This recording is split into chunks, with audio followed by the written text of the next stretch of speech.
35 वर्षसम्म देश लुटेर खाएका तिम्रा बाउहरूको सम्पत्ति शुद्धिकरण गराऊ के झोलेहरू, अनि बल्ल अहिलेको सरकारका मान्छेको शुद्धिकरण गराऊ।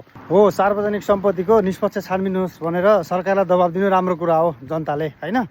एक सेट चप्पल र एक जोर लुगाको भरमा संसद भवन छिरेका तिनी नेताहरूको सम्पत्ति छानबिन गराऊ के पहिला झोले हो, सक्छौ भने।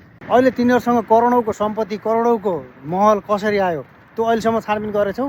अहिले भर्खर संसद भवन छिरेर देश लुटेर खाएको सम्पत्ति होइन के, तिनीहरूको पुर्ख्यौली पनि हुनसक्छ, सबै कुरा हुनसक्छ, होइन? तिमीहरूको रोजीरोटी नै सकिन्छ कि क्या हो? तिमीहरूका बाहरू अब सत्तामा छैनन्, कमाइ खाने बाटो सक्यो, अब त्यही भएर आन्दोलन गर्न पर्यो। यिनीहरूलाई अझै 2-4 भाटा यिनीहरूको हात खुट्टा भाँचिन्छ नपुगेको के। तिमी झोलेहरूको त कमाइ खाने बाटो गयो, अब के गर्ने? यदि आन्दोलन नगरिकन त बसेर खान सक्दैनौ। 5 वर्षपछि यिनीहरूको सरकार ढलिसकेपछि यिनीहरूको सम्पत्ति अहिलेको भन्दा दोब्बर तिब्बर देखियो भने बल्ल हो कहाँबाट आयो भने निरीखुरी गरेर छानबिन गर्नुपर्छ के। त्यति बेला चाहिँ यिनीहरूलाई पनि जाग्नुपर्छ कसरी कमाएको, यत्रो सम्पत्ति कसरी ल्यायो भनेर। कोही त प्रशस्त सम्पत्ति भएको अब देशको सेवा गरौँ भनेर आएका हुन्छन् संसद भवनमा। तिमीहरूका बाबुहरू जस्तो देश लुटेर खान पल्केका हुन् र सबै उस्तै हो नि। फेरि पनि आन्दोलन गर्न निस्किन्छन् नि यिनीहरूका खुट्टा हात भाँचिन्जरी ढाड मसिन्जरी हान्नुपर्छ, अनि बल्ल तर लाग्छन् कि।